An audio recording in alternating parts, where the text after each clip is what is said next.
Hi, my name is David, and I'd like to introduce you to my YouTube channel. And my channel is going to be about a variety of things. It'll be about whatever I happen to be interested in at any given time. And I tend to be someone who gets infatuated or obsessed with various things. And when I was a kid, my favorite TV show was The Twilight Zone. What I loved about The Twilight Zone is that it had to do with very ordinary, down-to-earth people encountering things that were not so ordinary. And a lot of the things that I'm interested in are very ordinary activities that have something mysterious about them. Like, for example, I am a juggler. I'm an entertainer, and part of my show is juggling. And juggling, is something that a lot of people have seen. And if you're familiar with juggling, you could probably tell what I'm doing, even if I do a fancy trick like around my back.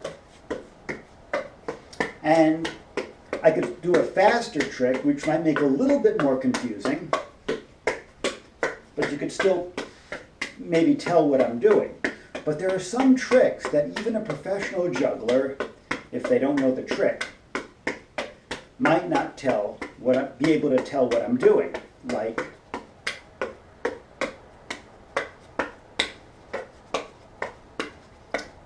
that trick called Mills Mess. And so that's just an example of something very ordinary having something seemingly mysterious about it. Another example of that is yoga. Yoga is associated with things that are very cosmic, like being able to raise Kundalini energy up the spine, or opening up energy centers called chakras. But what I find really interesting about yoga, what I'm at the moment, and why I'm infatuated with it, is that ordinary moves people do sometimes have a floating quality to it. Not quite levitation, but floating. Like, for example, there's this move people do in between postures where they lift up and they shoot themselves back. And it always amazed me how people who didn't look particularly strong could pull off that move that looked like it was defying laws of physics. Another example of that, would be like in pressing up into a handstand. There's like this floating quality, or lifting, where you're using muscles and breath in a way that's different from any kind of sports that I know of, including gymnastics, as far as I know. And another example of something that is an ordinary activity and has something really baffling about it is a game that I like, that I have been studying for many years, it's called Go. It's this game where there's a yellowish board with black and white stones on it, and it's an Oriental board game, and the game to surround the most territory. Like chess, people take turns moving, and one player's black, one player's white. And I got interested in the game because I read a book where one of the main characters in the book had an ability to look at how someone's playing Go and be able to tell not just the person's personality, but their past, present, and future. And so I decided to learn how to play, and it was a really hard game to learn. Easy to learn the rules, but hard to become good. And I went on the internet, and I kept losing games, and I asked someone, how do you get good at this game? And this guy said to me that Go is about relationships, and the way to improve the game is to form relationships with stronger players. And I ended up having a really great teacher, and then a couple more teachers over the years. And what he said was right, but that could be said about chess as well. But what's different from Go than chess is that way back in the 90s, in the mid 90s, there was this famous match between Garry Kasparov, the top chess player in the world, and a computer, Deep Blue, and the computer won. And so, people could program chess to beat humans, the top humans. But with Go, that was not true.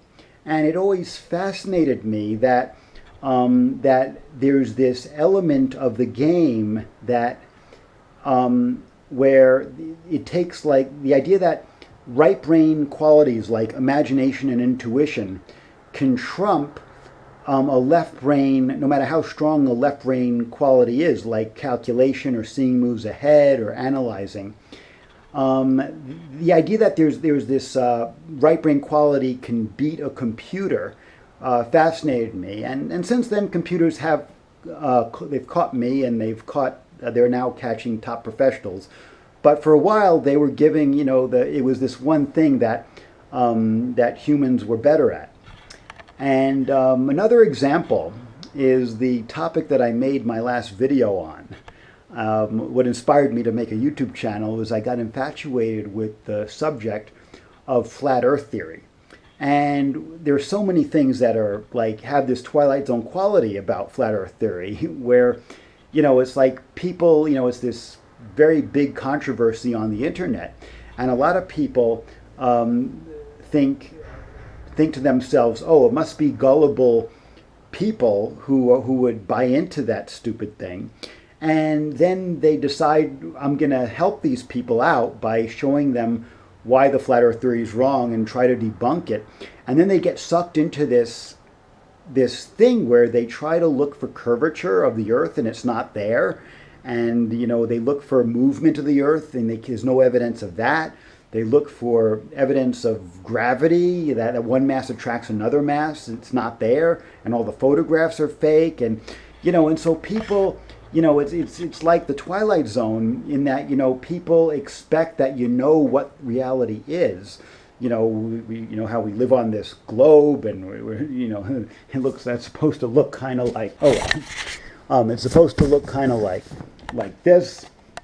And we're the third planet from the sun. We know what reality is. But then, when your whole world gets put into this turmoil, it's really interesting. And so anyway, there are all these things about the controversy that have this fascinating quality. Like, people try to make models to say how the world really is. And, some models look kind of like this, where the Earth is a round circle with an Antarctic ice ring on the perimeter. Some say it looks like, I need to get a new camera. Some say it looks like this, like this map, but where when you go here, you teleport back to this spot. I mean, there's all these theories. And, and it's basically a situation where people what they know is this much, and what's real is beyond that. And so it reminds me of a Twilight Zone episode called 5 Characters in Search of an Exit, where these 5 people are trapped inside of this container, and they're trying to get out, and they don't know who they are, where they are, why they got there. And one of the people says, "Who are we? Where are we? What are we?" And that's sort of like the situation now. We don't really know where we are. And, but what's fascinating about it is people don't know that they don't know where they are.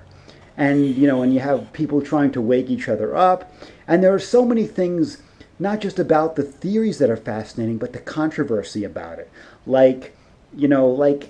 You learn about flat Earth theory from someone telling you about it. And there are these few main people. I think the first guy might have been Matt Powerland to find out about it. But then the question is, who are the people who told him, and where are they, and what do they know, and how many people outside the YouTube internet community know about it? And, it's like, I wonder what people know. And then there's another weird thing about it, is that there are all these people that I used to subscribe to their YouTube channels who have channels about, human potential and about how, like the ancient people had advanced technologies and how we're not really the most advanced civilization, or they might have a channel about how mind expansion either through meditation or psychedelics, and they have no interest in when it comes to the flat earth. They might totally reject it, and it's like there's this weird mystery about it, I wonder about who else, anyway, it's weird. And so there are all these mysteries about it, and all these questions come up, which is about a lot of what my YouTube channel might be about, having to do with partly about things that people think are real that are actually fake, like the space program, not NASA, for example. Then but mostly I think it'll be about things that people would not believe but are actually real, and that will be the main thing I will probably be talking about, whether it's abilities we can develop or things about the world, whatever. And anyway, I'd just like to introduce you to my channel, and hopefully this is a good introduction, and you can subscribe. And I still have more to say about the flat Earth, but I don't know what my subjects will be, whatever I'm inspired to share with people. And thank you so much for watching. Namaste. Thank you.